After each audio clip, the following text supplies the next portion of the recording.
Halo pemirsa, kembali hadir bersama saya Sally Siregar. Kami akan memberikan update terkini mengenai peristiwa unik dan menarik yang kami rangkum dalam Kilas Mancanegara.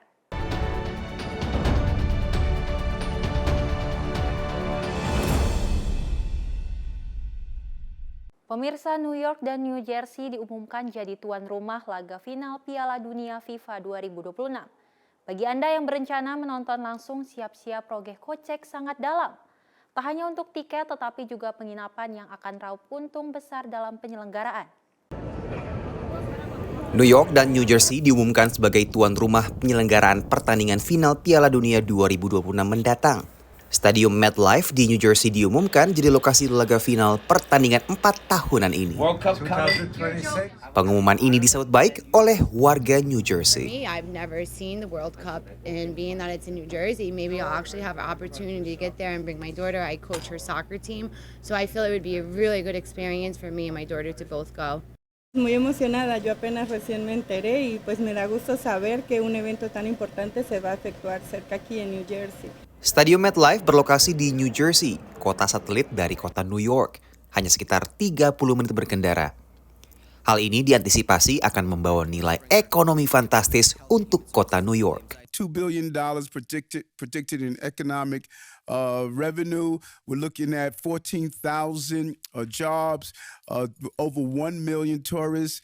And the beauty of that, not every tourist or visitor goes to the game, spend money. We want them to go to Broadway to visit some of our beautiful sites. They should celebrate because they obtained the biggest game in the history of football. Di tahun 2026, Amerika akan jadi tuan rumah Piala Dunia bersama dengan Meksiko dan juga Kanada yang masing-masing akan jadi tuan rumah 13 pertandingan.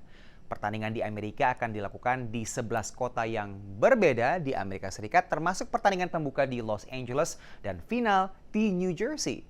Harga tiket final diprediksi mulai dari 30 juta hingga 100 juta rupiah. Meski secara geografis, lokasi stadion final ada di New Jersey, namun pertandingan final tetap di-branding dengan melibatkan nama New York. Analis sebut, ini justru memberi nilai lebih kepada turis.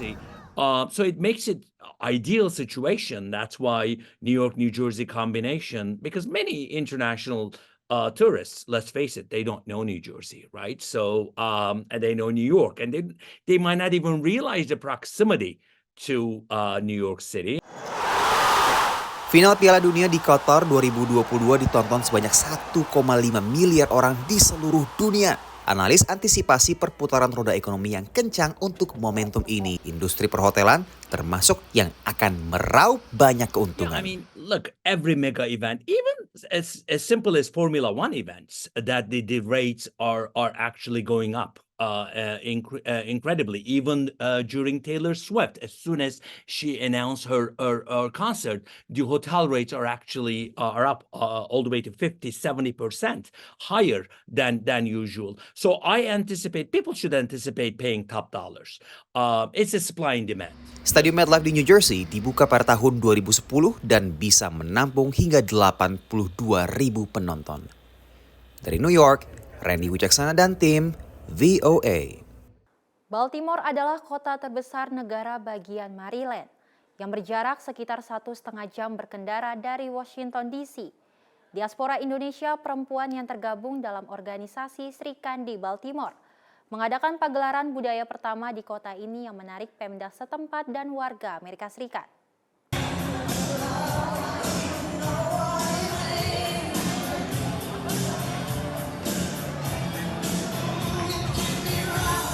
Fashion show, tarian, kerajinan, batik, dan makanan memeriahkan cultural holiday event di Baltimore, Maryland. Acara ini adalah untuk memperkenalkan budaya Indonesia di Baltimore area, dan kita juga bekerja sama kolaborasi dengan desainer-desainer lokal di sini untuk mengadakan fashion show dan cultural budaya. Jadi semua orang membantu chip in sumbangan dekorasi segala macam, sumbangan karpet, sumbangan makanan. Acara ini digelar oleh Sri Kandi Baltimore, organisasi nirlaba yang didirikan beberapa perempuan Indonesia di Baltimore dan sekitarnya dengan misi memberdayakan perempuan lewat keterampilan usaha. Acara Indonesia seperti ini baru pertama kali diadakan di kota paling besar di negara bagian Maryland ini. Saya kira kota-kota utama ya di daerah DMV ya, DC, Maryland, Virginia itu, Baltimore salah satu yang penting juga ya, bersama dengan DC tentunya. Penting juga kita ada diversifikasi kegiatan di sejumlah kota di Amerika Serikat, termasuk di Baltimore ini. Christina Poi, mewakili kantor gubernur negara bagian Maryland, mendukung sepenuhnya acara ini. I found out about this event. I sent out the information to all of the commissioners as well as my community outreach list. It's important to be for this the cultures and everything to be shared, and then educating everybody, and then enjoying it. Pengunjung tak hanya menjadi penonton saja, tapi juga ikut diajak memainkan alat musik angklung oleh kelompok angklung AVOC. Pengunjung yang datang tidak hanya diaspora Indonesia, tapi juga warga Amerika yang tertarik dengan kebudayaan Indonesia. I have two friends who are part of that group, and so I came to support them as they performed.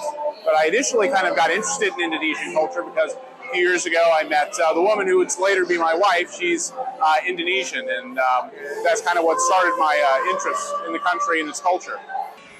Penarinya pun juga tidak semuanya diaspora Indonesia, seperti Mia Venesia yang membawakan tari Batak.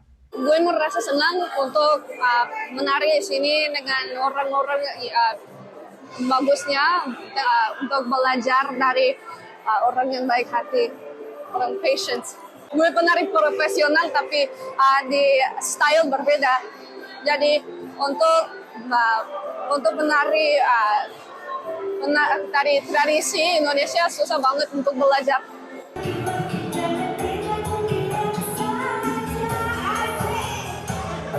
Acara gelar seni budaya Indonesia di Amerika merasa kurang lengkap tanpa musik dangdut yang tampil di penghujung acara. Dari Baltimore, Maryland, Supriyono, VOA.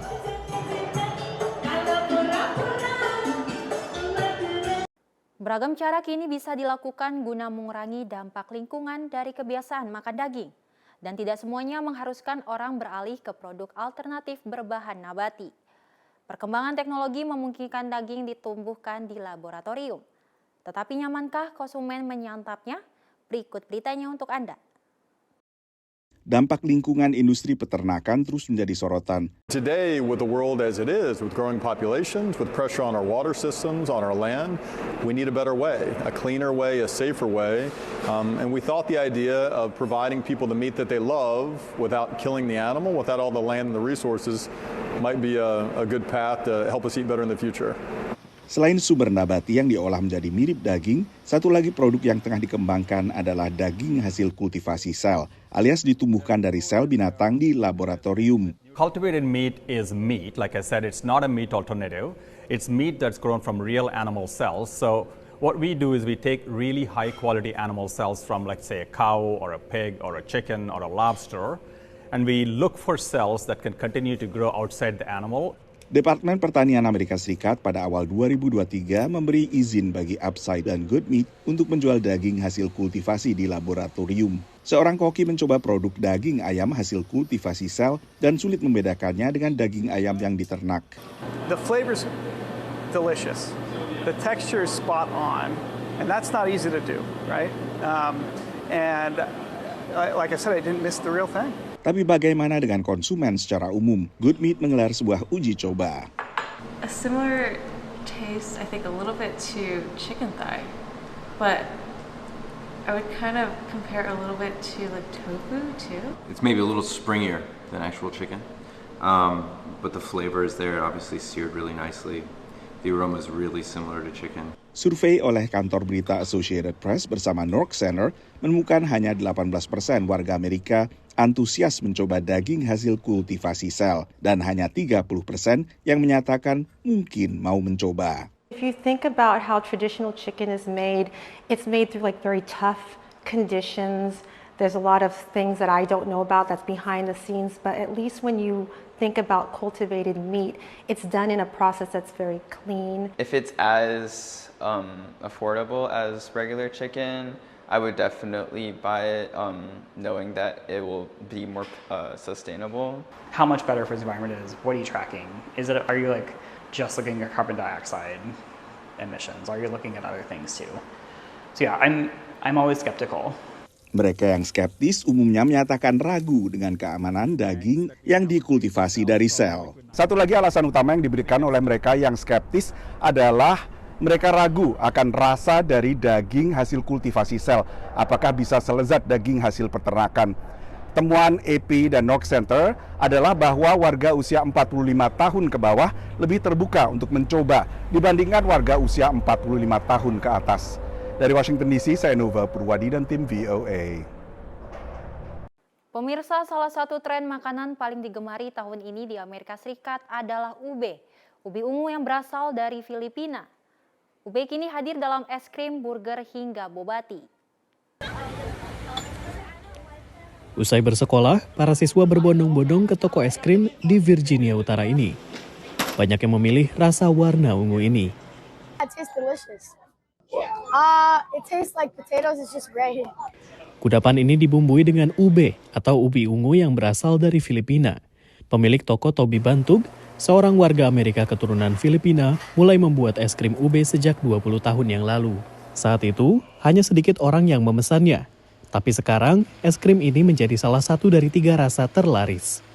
It's almost like a vanilla, right? It's not like a super strong fruit or something like durian would be. I think that's why it's popular. You've got color, you've got a delicate flavor, you know, it's Instagrammable. Badan Peramal Tren WGSN meramalkan pada awal 2023 bahwa ube akan menjadi rasa yang sangat berpengaruh di seluruh kategori makanan dan minuman di seluruh dunia. Agensi tersebut melacak tayangan ube di media sosial, penggunaannya oleh para chef influencer, dan akhirnya penjualan produk ube oleh perusahaan-perusahaan besar seperti Hilton dan Trader Joe's.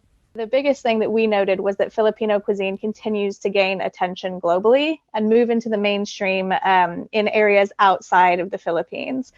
Biasa disajikan dalam hidangan manis, tetapi koki Filipina Amerika seperti Paolo Dunca menggunakan ube untuk makanan gurih seperti roti hamburger dan roti lapis. I just feel like food evolves, you know, through a lens of a Filipino American. You know, I think everything evolves with where you're from, where you're at, or the ingredients you're available to.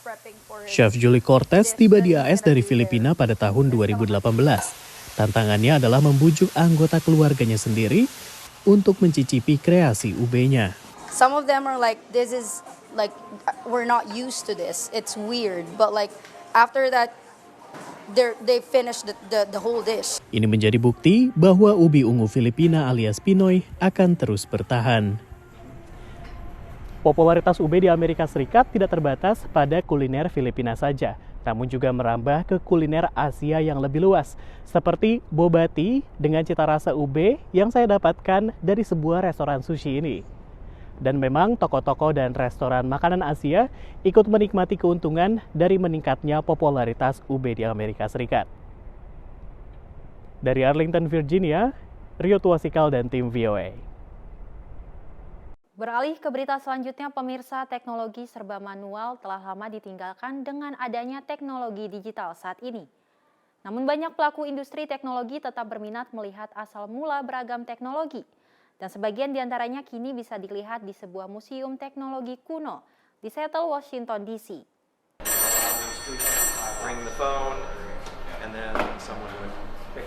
Sambungan telepon tahun 1950-an menjadi salah satu teknologi masa lalu yang bisa dicoba pengunjung di Connections Museum di Seattle, negara bagian Washington. There are many other telephone museums. Most of them are just things on static display. You don't actually get to play with them and try them out. And here, everything is turned on and powered up. Almost nothing is behind glass. It's this very interactive, different kind of experience. Selain sekitar 200 telepon analog, ada juga perangkat mesin ketik kuno dan sistem switcher penyambung saluran telepon tempo dulu. Semuanya dirawat dan kadang harus dihidupkan kembali oleh 20-an relawan. Most of the volunteers who join us today have jobs in the tech industry where they spend their days sitting at a keyboard, typing stuff, and it's all sort of very virtual and intangible. And I think one of the deeply gratifying things about volunteering here is that this older technology is very physical and tangible. You can see parts moving, you can see the lights flashing. Sarah adalah salah satu relawan yang sehari-hari bekerja di perusahaan perangkat keras. 5 seconds. 4, 3, 2, now. When this part of the machine encounters trouble, it rings a bell and then lights some lamps to tell me what it's upset about. Perlu 5 tahun bagi Sarah untuk menyambung kembali sistem penyambungan telepon kuno yang telah dipensiunkan pada tahun 1980-an ini. At first with this machine there was a huge learning curve. And it wasn't for the faint of heart because there wasn't really a way in. You know, where if you know how to ride a bicycle, you could probably figure out how to ride a motorcycle because there's a similarity between the two things, right? But it was really tough to find similarities in this machine with anything else I'd previously worked on. And when I touched it, more often than not, I just got a shock. Karena risiko tersengat listrik inilah, tak semua artefak dan elektronik kuno di Connections Museum dibolehkan untuk disentuh pengunjung. Daerah metropolitan Seattle jadi tempat bermarkasnya banyak perusahaan teknologi ternama, mulai dari raksasa retail online Amazon hingga raksasa komputer Microsoft.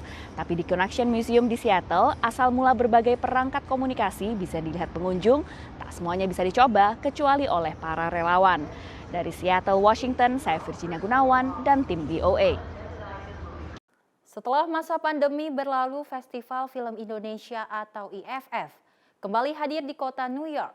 Kali ini IFF memberikan penghargaan khusus kepada aktris peran Christine Hakim atas karyanya dalam dunia film selama 50 tahun. Pemirsa, film Indonesia kembali hadir di kota New York setelah 2 tahun masa pandemi tidak ada film festival di Indonesia di kota ini.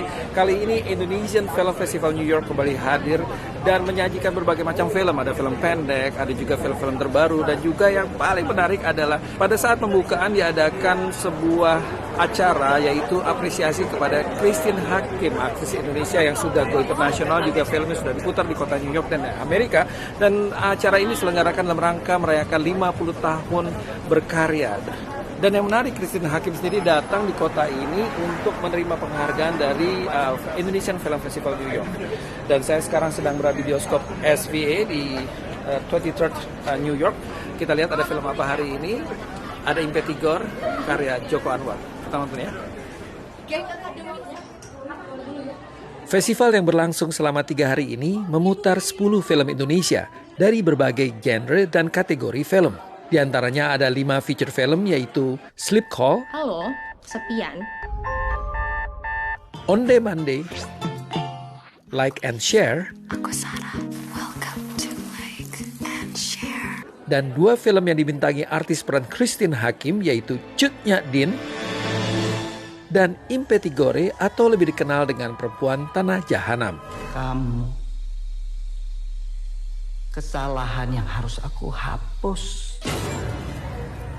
Luar biasa, ini suatu, saya hanya bisa mensyukuri semua, tapi saya juga tahu di balik ini pasti masih ada misi yang harus terus dijalankan, ya.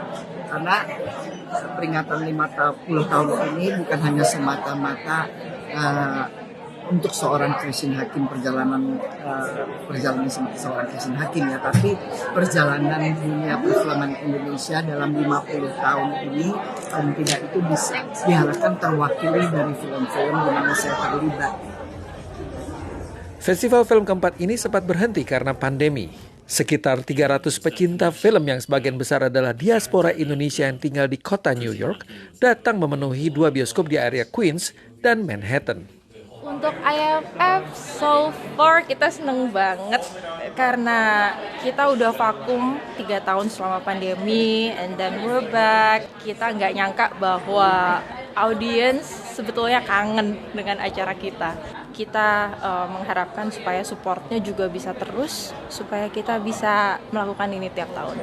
Ini kita ingin memberikan motivasi dan inspirasi kepada generasi muda bahwa dunia film ini memiliki prospek yang sangat baik. Tidak hanya di Indonesia, tetapi juga di mancanegara. Dan ini akan terus kita lanjutkan untuk ada yang berikutnya di tahun depan dan kami berencana bisa lebih besar lagi. Naratama, Nadira Ghazani, dan Gandhira Pratama, VOA New York.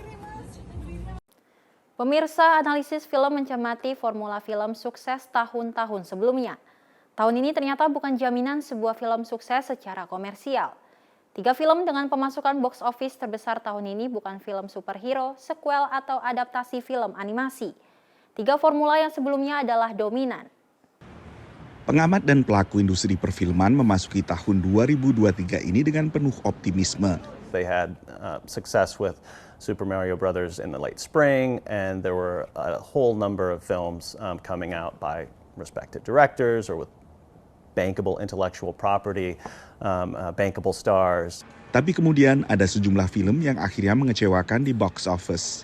Flash had problems with controversies surrounding some people involved in the film. I think Heard It, The Little Mermaid might signal the end of Disney's ability to absolutely count on remaking their animated classics from the 80s and 90s. Belakangan box office domestik di Amerika Serikat didominasi oleh film-film bertema superhero, nostalgia, atau juga sequel. Tapi tahun 2023 ini berbeda. 3 film paling sukses bukan film sequel ataupun film superhero. 3 film berpenghasilan terbesar adalah Barbie, The Super Mario Brothers Movie, dan Oppenheimer. Barbie dan Oppenheimer menjadi film tersukses musim panas berkat fenomena Barbenheimer. I feel like it's been marketed as like a double feature through like memes and stuff. So I just wanted to be in on it, and the theater was full. It's 10:30 in the morning. I'm excited that it's big for the theatrical business, right? Coming out of the pandemic, I love going to movie theaters, and it's nice to see people back in theaters, selling out theaters. Just watching films is just so like readily available to you, like online and stuff. So I think I liked it. I'm happy I did come out to go watch, even though, yeah. Film-film seperti Barbie dan Oppenheimer lah yang menurut pimpinan IMAX bisa kembali mendatangkan penonton ke bioskop. On a film like Oppenheimer, once you've seen it in IMAX, I don't think you could imagine seeing it in your television or even, in a much smaller way. It's just, whether it's the explosion around the atomic bomb test or whether it's even the close-ups, it's unparalleled when you watch it in IMAX. Tapi akankah jumlah penonton bakal sebanyak sebelum pandemi masih menjadi tanda tanya. I have a hard time seeing us returning to pre-pandemic levels of attendance at the theater, not just because of the pandemic, but also just because of the way the industry has changed. People have access to much more content on screens at home, and movies are coming to homes more quickly. Clearly, the industry and the models have changed. Sejak pandemi, rata-rata waktu antara penayangan perdana film di bioskop dengan peluncurannya di layanan video streaming adalah 30 hari. Dari Washington DC, Nova Purwadi dan tim VOA. Pemirsa, demikian berita Kilas Mancanegara kali ini. Tetap saksikan program Kilas Mancanegara setiap Sabtu dan Minggu pukul 7.30 dan 19.30 waktu Indonesia Barat hanya di Simpo TV. Saya Selis Regar dan kru yang bertugas pamit undur diri. Selamat berakhir pekan dan sampai jumpa.